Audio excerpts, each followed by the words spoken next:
Bismillahirrahmanirrahim. Assalamualaikum warahmatullahi wabarakatuh.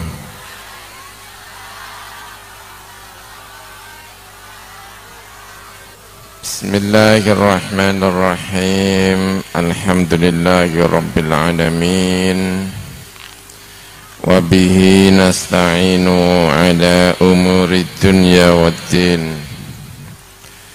Wassalatu wassalamu ala ashrafil anbiya wal mursalin Sayyidina wa maulana Muhammadin wa ala alihi wa sahbihi ajma'in. Rabbi shrah li sadri wa yassir li amri wahlul 'uqdatam min lisani yafqahu qawli, amin. Amma ba'du. Yang kita hormati bersama-sama para kiai, para alim ulama,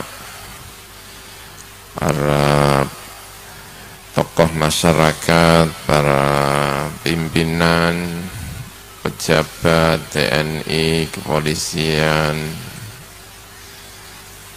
yang kita hormati bersama, tamu undangan ya tidak bisa saya sebut satu persatu, ada dari TNI, ada dari kepolisian, ya alhamdulillah bisa bersama-sama, alhamdulillah.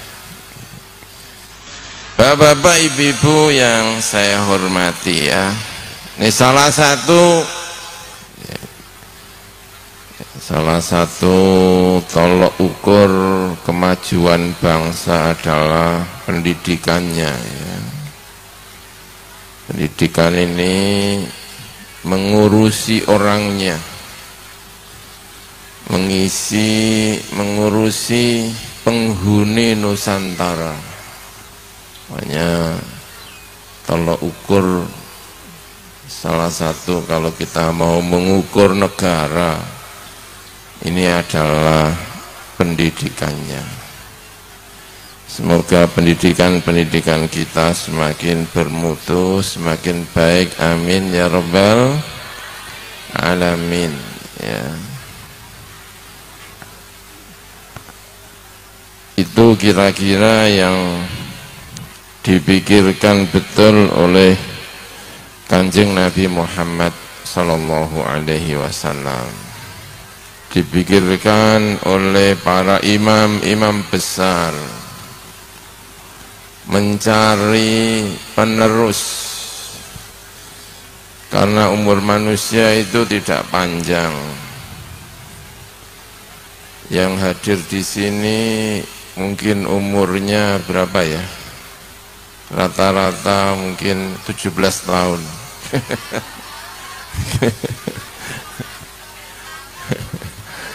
Kayaknya masih fatayat semua ini ibu-ibu ini.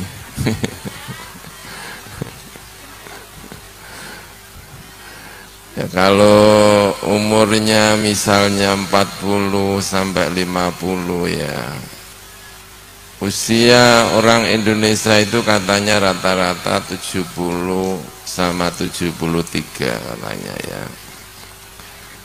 73 untuk ibu-ibu dan 70 untuk bapak-bapak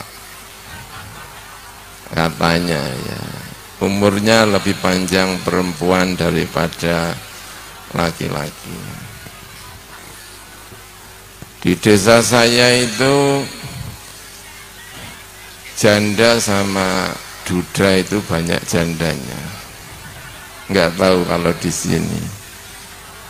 Kalau duda itu gampang sepuh terus ujuk-ujuk tidak ada. Tapi kalau janda itu kuat, awet ya. Memang usia laki-laki lebih pendek katanya itu. Semoga umurnya panjang-panjang. Amin ya rabbal alamin.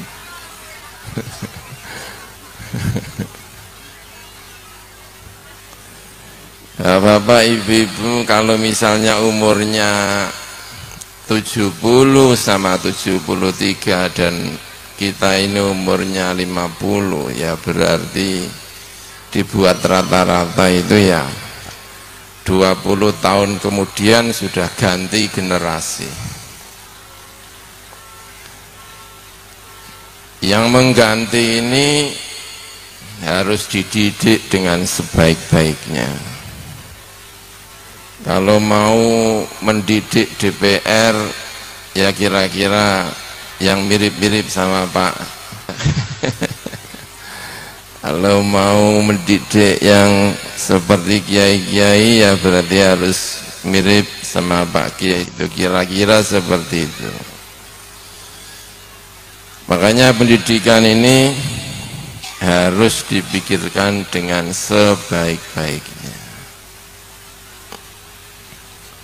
Ketika Kanjeng Nabi Muhammad sallallahu alaihi wasallam itu wafat, ya, mau wafat, yang dipikirkan itu adalah pendidikannya. Hari terakhir Kanjeng Nabi kabundut, hari terakhir di mana beliau lalu kabundut itu, beliau membuka jendela karena rumahnya itu yang sekarang menjadi makamnya itu di situ ya, di dalamnya Sayyidah Aisyah. Sekarang sudah masuk di masjidnya Nabawi, dulu tidak masuk masjid. Jadi kalau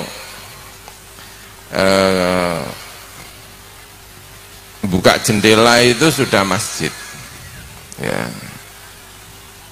Kanjeng Nabi kalau iktikaf ya, kalau mau menemui istrinya ya mungkin tinggal buka jendela udah ketemu istrinya karena masjidnya itu samping itu ya. Nah itu dibuka jendelanya itu. Di dalam masjid itu banyak santri-santrinya Kanjeng Nabi yang hebat-hebat. Di sana ada Abu Bakar, di sana ada Umar. Sehingga kalau kemudian Kanjeng Nabi itu kabundut, sudah kebayang bahwa penggantinya itu sekelas Abu Bakar dan penggantinya sekelas siapa? Sayyidina Umar, Abu Bakar. Jadi tidak mengkhawatirkan, pasti ada penerusnya. Kalau hari ini itu pada tahlilan, itu kira-kira kalau kemudian generasinya hilang itu sudah ada penerus tahlilannya. Bayangkan kalau anak-anak SMA, anak-anak SMP itu tidak hafal kunut, itu kira-kira 20 tahun yang akan datang itu masjidnya nggak usah pakai kunut aja itu karena sudah nggak hafal kunut ya. Itu pentingnya, betapa pentingnya pendidikan ya. Masya Allah. Makanya Kanjeng Nabi itu begitu membuka, ada Abu Bakar, ada Umar, lalu dari generasi yang muda-muda ada Mu'ad bin Jabal, ada Ali bin Abi Thalib. Lalu dari generasi kelas-kelas SMP ada Abdullah bin Umar, ada Anas bin Malik, ada Abdullah bin Abbas. Sehingga Kanjeng Nabi itu hari terakhir membuka jendela itu wajahnya sangat bahagia. Sehingga santri-santrinya Kanjeng Nabi yang di masjid itu mengira kalau Nabi itu sembuh, saking bahagianya. Itu kelihatan bahagia. Kanjeng Nabi itu kelihatan bahagia dan sahabat itu bahagia, mengira kalau Kanjeng Nabi itu sembuh.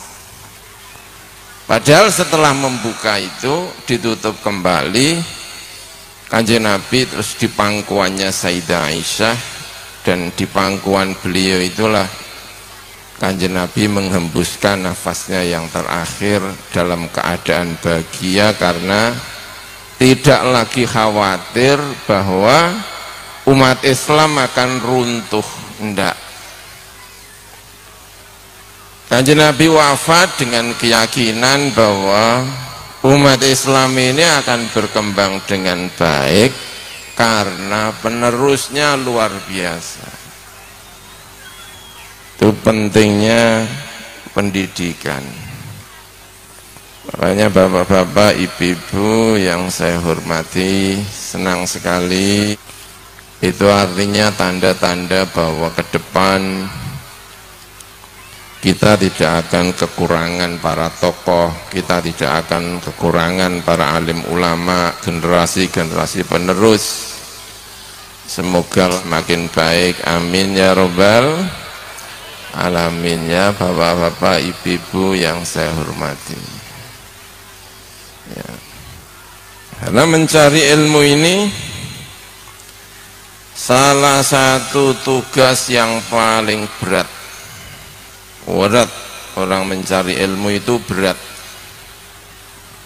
ya. Disuruh baca buku itu pekerjaan yang berat. Lain kalau disuruh main HP ya, itu ringan sekali ya.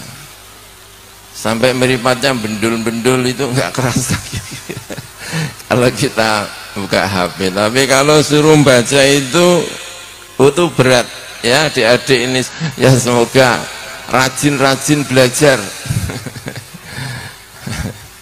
Semoga ini giat-giat ya Allah, luar biasa. Karena ini calon-calon ulama. Pendidikannya tidak hanya berhenti di SMA, tetapi pendidikannya akan berlanjut ya, akan berlanjut ke jenjang-jenjang berikutnya sampai pada batas-batas yang tertinggi yang masih dimampui. Kita punya tugas untuk melaksanakan pendidikan-pendidikan ini dengan segala keterbatasan. Semoga punya kesempatan pendidikan yang baik ya, amin ya robbal alamin. Karena imam-imam kita ini banyak yang lahir dari segala keterbatasan. Karena yang dicontohi sama Kanjeng Nabi Muhammad Sallallahu Alaihi Wasallam. Ya, Kanjeng Nabi itu mendidik orang-orang yang seringkali secara kemampuan itu terbatas. Ada santrinya Kanjeng Nabi namanya Zaid bin Sabit. Cerita dia mondok di Kanjeng Nabi, Zaid bin Sabit itu karena beliau itu, Zaid bin Sabit kecil itu datang kepada Kanjeng Nabi itu kepingin ikut perang. Datang sowan Nabi, saya kepingin ikut perang. Masih kanak-kanak ya, bukan kanak-kanak banget lah ya, agak jam, mungkin umurnya mungkin sekitar 12 atau 13 atau berapa gitu ya, belum mencapai 15 tahun. Datang kepingin ikut perang sama Kanjeng Nabi itu diawasi. Ini kalau dikasih pedang itu kira-kira itu kok gede pedang itu daripada anaknya ya. Perang kan dulu pedangnya besar-besar gini, itu dikasih itu kira-kira besar pedangnya. Makanya sama Kanjeng Nabi ditolak, nak kamu itu nggak usah ikut perang, pulang aja kamu itu. Pulang nangis, dia itu nangis sampai rumah. Ditanya sama ibunya, nak kamu kenapa kok nangis? Saya kepingin bela Kanjeng Nabi, tapi ditolak, disuruh pulang. Kata ibunya itu, kamu kalau benar-benar kepengen bela Kanjeng Nabi, kamu sana kembali lagi ke Kanjeng Nabi, mondok di sana. Kamu tinggal di sana, ngaji setiap hari sama Kanjeng Nabi, kamu belajar seluruh ilmunya Kanjeng Nabi, kamu ambil. Itu berarti kamu sudah membela Kanjeng Nabi Muhammad sallallahu alaihi wasallam. Itu kata ibunya. Makanya semoga kita, ya, saya ini bagian dari guru, bagian dari guru, pekerjaan saya guru. Setiap hari saya ngaji. Ya, kalau sedang pergi-pergi ngajinya online. Tadi pagi saya masih sempat ngaji online karena tidak kepingin meninggalkan ngaji. Karena menurut cerita yang saya baca itu, belajar ngaji, menyampaikan ilmunya Kanjeng Nabi itu bagian dari membela Kanjeng Nabi Muhammad sallallahu alaihi wasallam. Ya, institusi pendidikan dibangun dengan baik, punya guru-guru yang istimewa, itu bagian dari membela Kanjeng Nabi Muhammad sallallahu alaihi wasallam. Anak itu lalu datang betul dan ngaji dengan segala keterbatasannya. Tidak punya bapak, hanya punya ibu. Ya, kira-kira kebayanglah keterbatasannya. Namanya Zaid bin Sabit. Di kemudian hari anak ini menjadi anak yang pintar. Kata Kanjeng Nabi, afrodu ummati Zaid bin Sabit.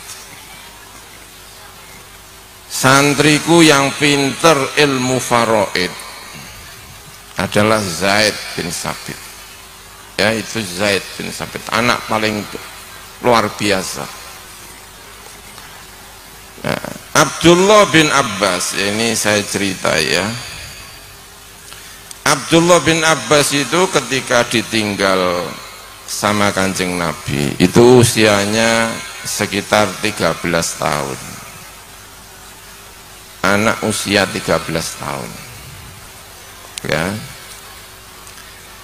Ya, 13 tahun itu kalau di sini tamat apa itu? SD ya. Ya, kira-kira anak SD itu yang nggak pinter lah. Sepinter-pinternya anak SD itu ya pinter SD. Kira-kira ya SD lah gitu ya. Tapi di kemudian hari Abdullah bin Abbas itu disebut dengan tarjumanul Quran. Disebut sebagai orang paling ahli menerjemahkan Al-Quran. Santrinya Kanjeng Nabi paling pinter tafsir, itu namanya Abdullah bin Abbas. Yang ditinggal Kanjeng Nabi itu usianya baru 13 tahun. Apa yang dilakukan oleh Abdullah bin Abbas? Ya, makanya ngaji itu harus rajin, harus rajin ya. Semoga santri-santri rajin ya. Amin ya robbal alamin ya. Nah, itu ngajinya itu diantaranya sama Zaid bin Sabit yang saya ceritakan tadi itu. Itu kalau ngaji itu kayak di pondok, saya bayangkan itu ya. Dia kalau kepingin ngaji sama Zaid bin Sabit itu nunggu di depan rumahnya. Nunggu duduk sambil ngantuk-ngantuk ya.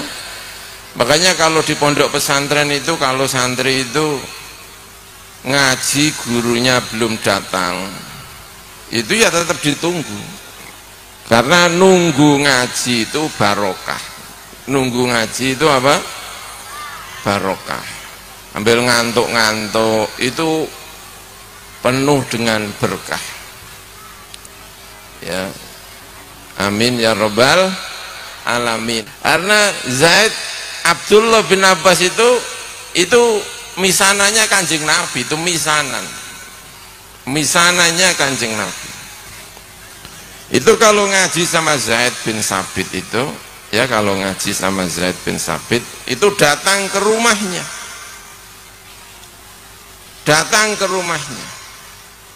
ketuk-ketuk pintu mungkin ya, pokoknya di depan rumahnya sampai Zaid bin Sabit itu keluar. Makanya begitu Zaid bin Sabit itu keluar, kata Zaid bin Sabit, Masya Allah Abdullah bin Abbas, kamu itu misananya Kanjeng Nabi. Saya harus hormat sama kamu karena kamu itu misananya siapa? Kanjeng Nabi. Kamu kalau pengen belajar tidak perlu kamu itu datang ke sini. Kamu cukup perintah kepada siapa, nanti saya yang datang ke sana. Saya harus menghormati kamu karena kamu adalah apanya? Misananya Kanjeng Nabi Muhammad sallallahu alaihi wasallam. Tapi kata Abdullah bin Abbas ya, kalau tidak salah yang saya ingat, kata Abdullah bin Abbas itu katanya al-ilmu yu'tah, katanya ya. Ilmu itu harus didatangi, ilmu itu tidak mendatangi. Ya, ilmu itu didatangi, bukan apa? Mendatangi. Makanya saya punya teman itu tidak mau anaknya itu kalau belajar gurunya dipanggil, itu nggak mau. Anaknya yang harus pergi ke rumah apa? Gurunya. Karena ilmu itu didatangi, bukan ilmu itu yang mendatangi. Ini kalau saya datang ke sini, ini yang datang siapa ini?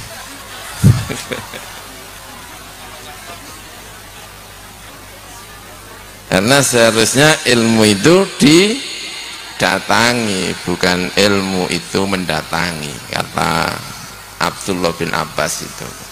Saya yang harus datang karena engkau adalah guru. Itu luar biasa ya, Masya Allah. Bapak-bapak, ibu-ibu yang saya hormati ya, ini salah satu ciri pendidikan ya, itu yang kadang-kadang kita kurang mendapatkan perhatian itu ya. Itu santri-santri itu melihat kepada gurunya. Dulu itu Imam Ahmad ya, kalau kita baca-baca buku-buku itu ya, Imam Ahmad itu dulu kalau ngaji di masjid itu konon katanya itu ya, ada Imam Ahmad, ada Imam Hasan Basri ya, itu yang ngaji itu 1000-an di zaman itu. Ngaji 1000 nggak ada mic-nya, itu bingung. Saya ngaji 1000 nggak ada mic-nya, itu kira-kira yang belakang itu dengerin apa ya? Itu kira-kira kalau yang ngaji ibu-ibu mungkin ngerasani tonggone 1000. Ini kalau saya jauhkan sedikit aja, yang belakang udah nggak dengar ya. Ada yang jawab begini, tapi itu dengar semua karena keramatnya Imam Ahmad. Oh, ada yang jawab itu. Tapi saya pikir-pikir, keramat itu datangnya itu enggak setiap hari. Kalau keramat setiap hari itu namanya bukan keramat itu. Keramat itu datangnya setahun sekali gitu ya. Makanya nggak boleh ada perempuan, mohon maaf ya ibu ya, melahirkan anak ditanya bapaknya mana, saya nggak ada bapaknya, ini kayak Nabi Isa ini. Itu kalau fakir langsung dicekel itu orangnya itu. Kamu jangan memainkan mukjizat. Nabi Isa itu lahir hanya ada ibu, tidak ada bapak namanya apa? Mukjizat. Nah, kalau ada ibu-ibu sekarang melahirkan ditanya mana bapaknya, nggak tahu, tiba-tiba perut saya gede sendiri gitu. Itu ibu-ibu percaya nggak kira-kira itu? Terus dia bilang, loh kamu kok bisa? Ini mukjizat Nabi Isa kedua. Itu nggak bisa itu, karena mukjizat itu nggak boleh terulang-terulang kayak gini ya. Ya. Jadi saya pikir Imam Ahmad itu juga begitu, nggak mungkin setiap pekan, setiap ini kalau ngaji 1000 terus keluar mukjizatnya terus, keramatnya, ya nggak bisa. Terus bagaimana? Ya memang nggak dengar. Ya ada itu memang kemudian yang kemudian tidak dengar. Makanya kalau ditanya yang bagian belakang-belakang itu, tadi kamu ngaji apa? Embo ya, ini kan yang hadir di sini kan juga begitu ya. Kalau ditanya tadi ngaji apa? Embo pokoknya kopiah ireng, kopiah putih kan gitu ya. Ya kira-kira begitulah ngaji itu ya. Tapi semuanya merasakan auranya Imam Ahmad.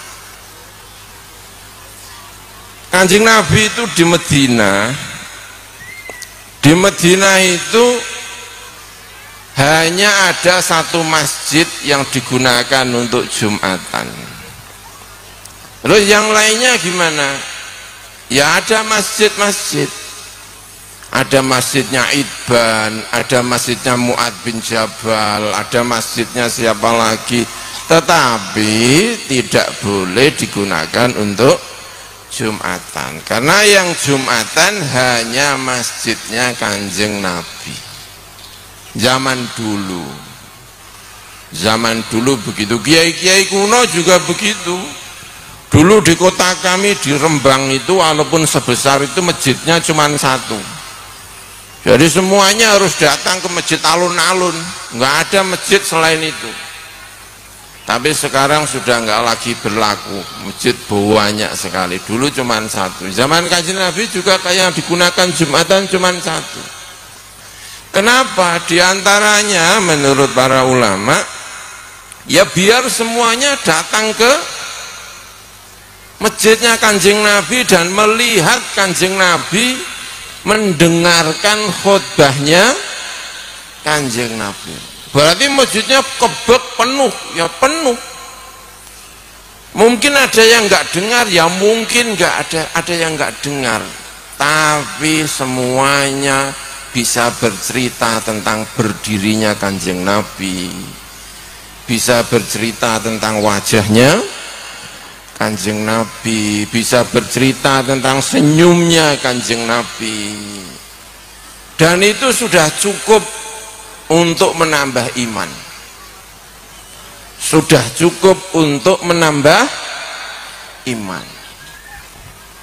Bayangkan kalau kemudian ada tokoh yang lewat, yang sangat kita kagumi lewat di sini, yang di belakang itu ya hanya bisa,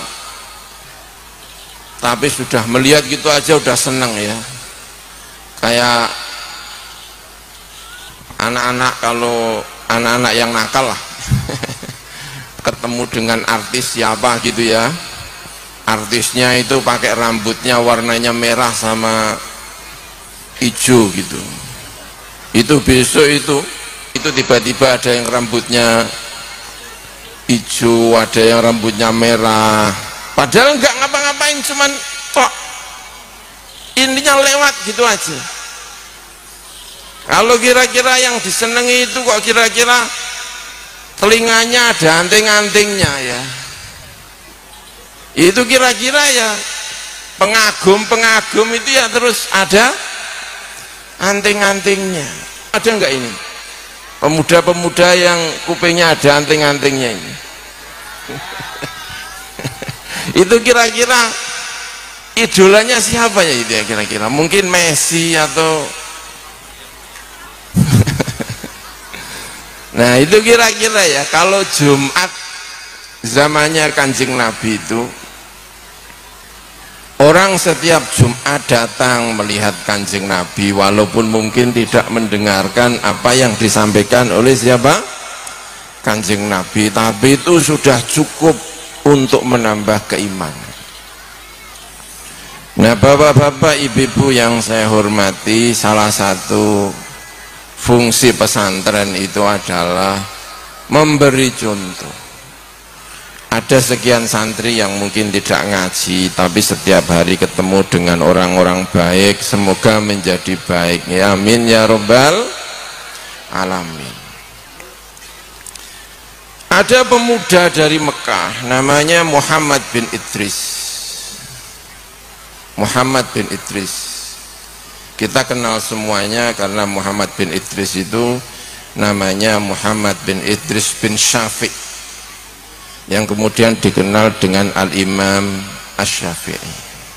Dia pemuda, ya, datang ke Madinah ngaji kepada Imam Malik.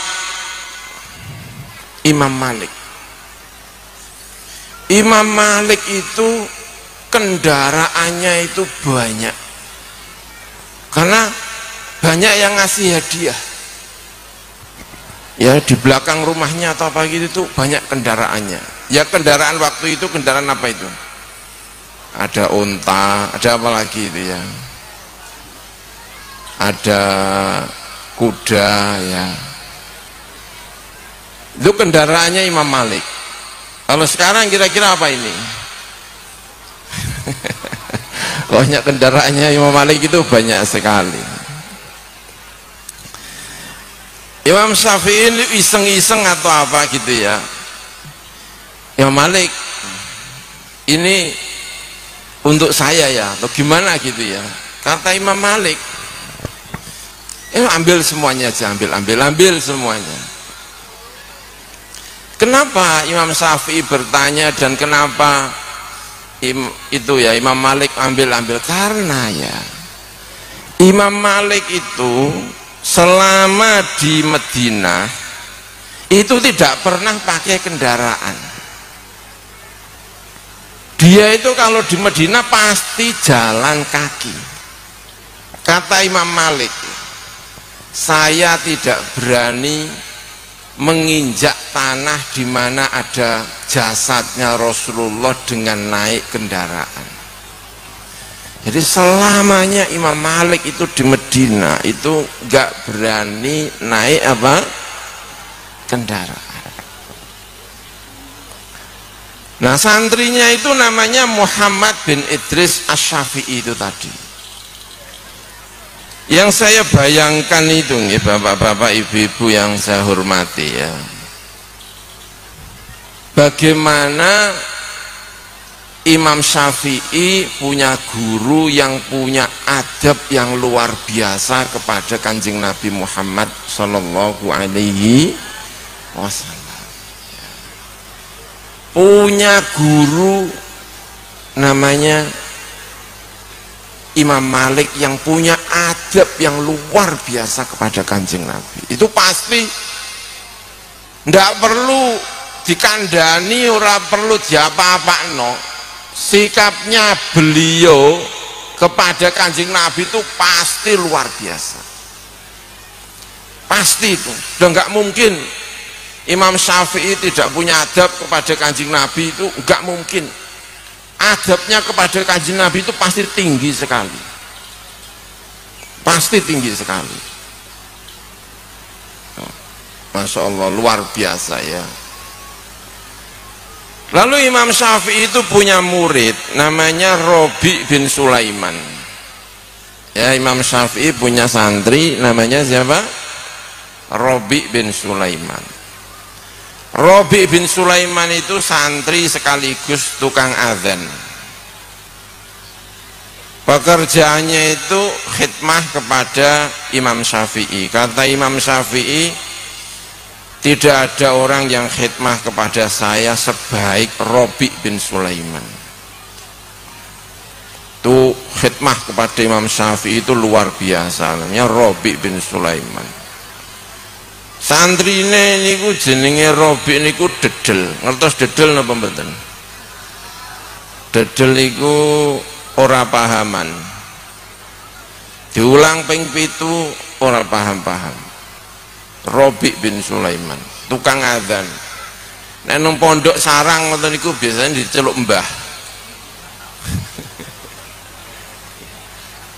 Angger ana santri tukang adzan keluar-kelowor niku teng pondok nek ngarani jenenge napa? Mbah Robi ngono kira-kira. Ini Robi bin Sulaiman, pokoknya duwedel gak paham-paham. Tapi kata Imam Syafi'i itu melihat, jadi Imam Syafi'i itu guru yang punya firasat sangat baik. Kayak gurunya namanya Imam Malik. Imam Malik itu firasatnya juga sangat baik.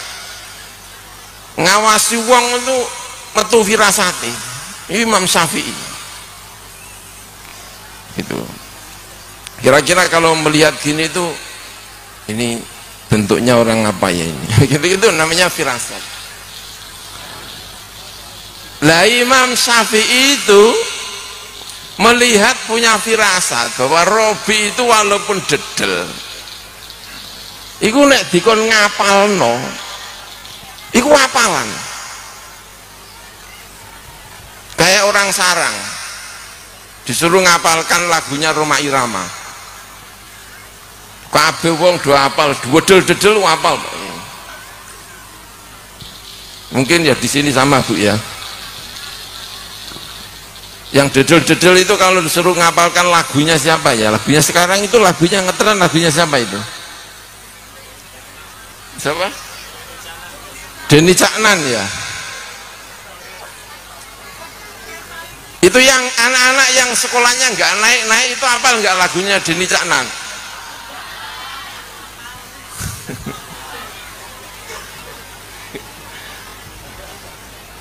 Nah itu Imam Syafi'i itu ya, itu melihat Robi itu walaupun dedel itu ya, itu di Terawang ini itu kayaknya kalau otaknya disuruh ngapalkan itu top ini. Makanya kata Imam Syafi'i, kamu tak dulang ya, didulang ngetos didulang lah pembetul. Kalau dikasih nasi disuruh makan sendiri itu nggak masuk-masuk. Makanya harus disuapin.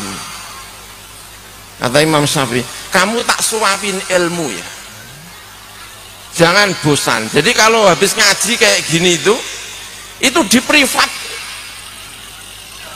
disuruh ngapal didulang. Kan ada itu kayak anak kecil itu kalau disuruh makan kan nggak apal-apal, caranya gimana? Dulang. Imam Syafi'i itu dulang muadzinnya namanya Robi bin Sulaiman. Masya Allah. Bareng didulang niku angger melbu gak iso metu. Orang kaya udah sulit dimasukkan, setiap masuk keluar. Robi ini enggak, itu kalau sudah masuk sulit keluar. Namanya Robi bin Sulaiman, tukang adzan. Didulang penggaweane kiai diantarin dulang santri yang dedel-dedel, ndi sing dedel angkat tangan tak dulangi. Semoga jadi Imam Robi bin Sulaiman. Amin ya robbal alamin ya Allah. Didulang sampai menjadi muridnya Imam Syafi'i yang paling apal pendapatnya Imam Syafi'i itu namanya Robi bin Sulaiman.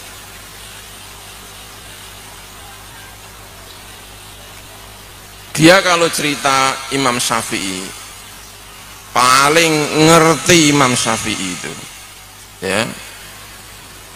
Apa yang kamu lihat dari Imam Syafi'i? Kata Robi bin Sulaiman itu begini, saya melihat Imam Syafi'i itu malamnya dibagi 3, malamnya dibagi 3 katanya itu.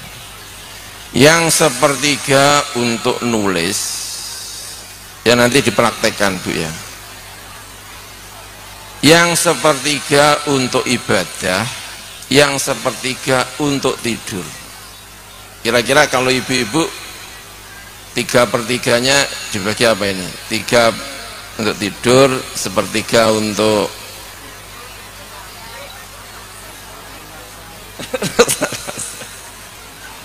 itu kata Rabi bin Sulaiman. Jadi kata Imam Syafi'i itu gimana sih kalau malam itu Imam Syafi'i itu dibagi 3 untuk nulis, sepertiga untuk tidur, sepertiga untuk ibadah. Murid melihat gurunya seperti ini, itu kira-kira akan jadi murid apa itu? Luar biasa. Masya Allah. Itulah, semoga dengan kumpul para alim ulama, para kiai di pondok pesantren, ya, ketemu dengan orang-orang top, semoga terinspirasi untuk menjadi orang-orang top. Amin ya robbal alamin. Karena zaman Kanjeng Nabi dulu juga sama seperti itu. Ya, Kanjeng Nabi itu ketika umroh pertama kali, Kanjeng Nabi umroh pertama kali itu tahun ke-6 Hijriah.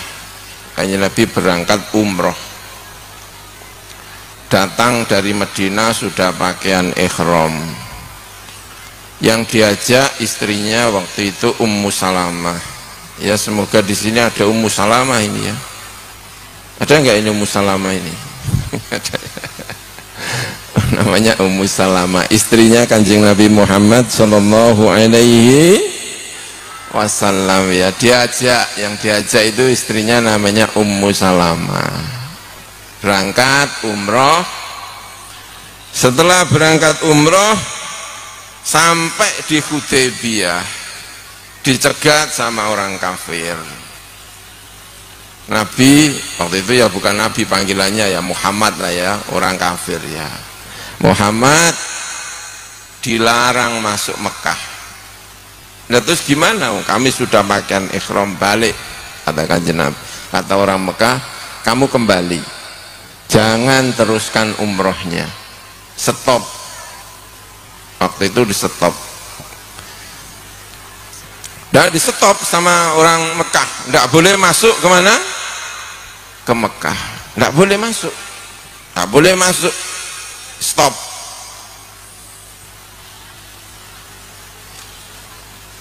Karena di stop ya sudah ya, kembali ke Madinah, di mana lagi. Tapi masalahnya itu waktu itu sudah pakai pakaian ihram. Gimana cara menyelesaikan ihramnya?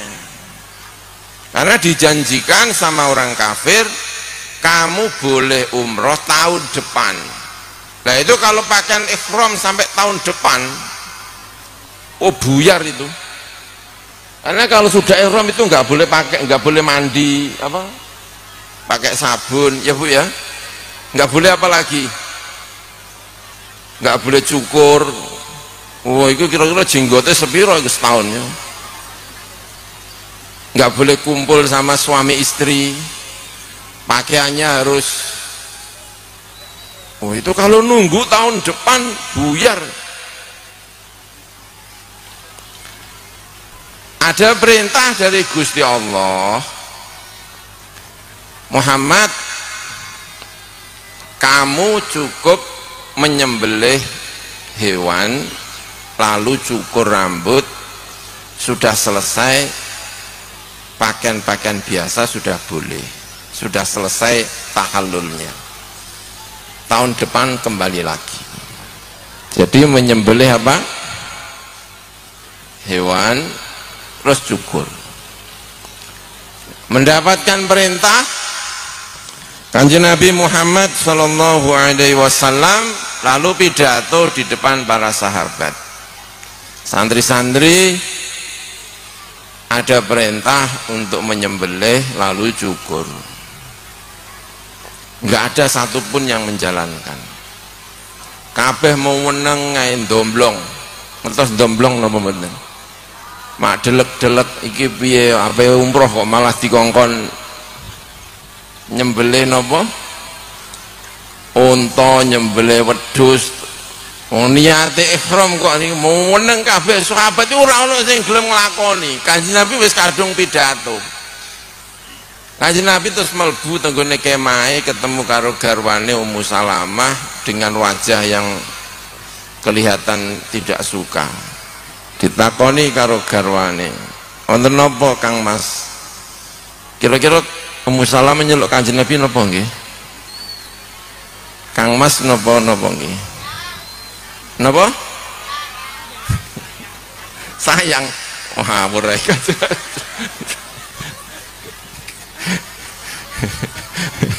Lan jenengan apa manggil bojone?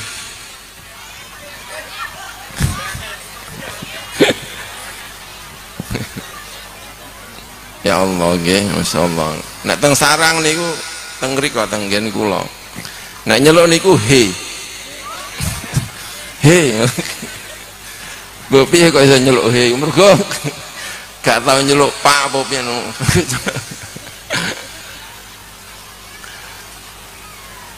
Niku diaturi dening Ummu Salamah. Niku wonten napa terus matur Kanjeng Nabi kondo. Niku lak ya santriku to ya, tak kandhani ora kenek.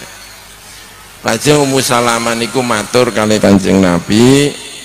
Kanjeng Nabi jenengan mboten usah pidato, mboten usah matur-matur. Jenengan cukup nggawa hewani.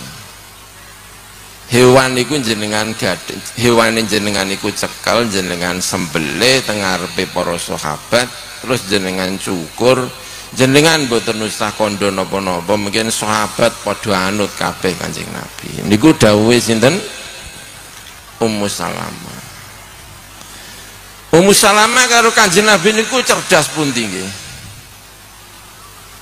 Mesti kan ya mesti ngendikane cerdas Kanjeng Nabi nggih, tapi dalam hal ini niku Kanjeng Nabi manut kali sinten? Ummu Salamah. Jadi sak cerdas-cerdase Kanjeng Nabi niku ya menerima masukan saking pundi? Garwane nggih napa mboten? Nggih. Kinten-kinten sing ngekei masukan kiai sinten?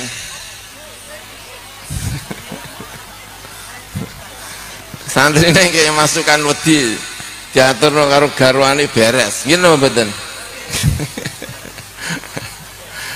Niku Kanjeng Nabi didhawuhi diaturi kali Ummu Salamah terus manut. Ngono ya Ummu Salamah nggih Kanjeng Nabi pun jenengan menika medal. Kanjeng Nabi medal nyekel untane disembelih kabeh sahabat goleki wedhuse dhewe-dhewe golek untane dhewe disembelih. Kanjeng Nabi cukur rambut kabeh do napa? Cukur rambut. Betapa pengaruh guru terhadap murid itu luar biasa. Luar biasa. Nggih bapak-bapak, ibu-ibu ingkang kula hormati. Niku terus do rebutan. Mugi-mugi kita saged memberi contoh putra-putra kula sedanten nggih, amin ya rabbal alamin. Para rawuh ingkang saestu kula hormati, kula cekapi semanten mugi-mugi sami bahagia. Amin ya rabbal alamin. Mugi-mugi putrane sami sukses, mugi pondok pesantren mugi berkembang dengan baik. Amin ya rabbal alamin. Amin ya rabbal alamin. Ibu-ibu muslimat, ibu-ibu sedanten, bapak-bapak, mugi-mugi putra-putrane sukses. Amin ya rabbal alamin. Kula cekapi semanten donga sareng-sareng nggih. Niki mugi-mugi dipun ijabahi dening Allah Subhanahu wa taala. Wonten ingkang ndugi saking tebih-tebih ya dari perjalanan, mugi-mugi kanthi menika dipun ijabahi sedanten, amin ya rabbal alamin. Al-Fatihah.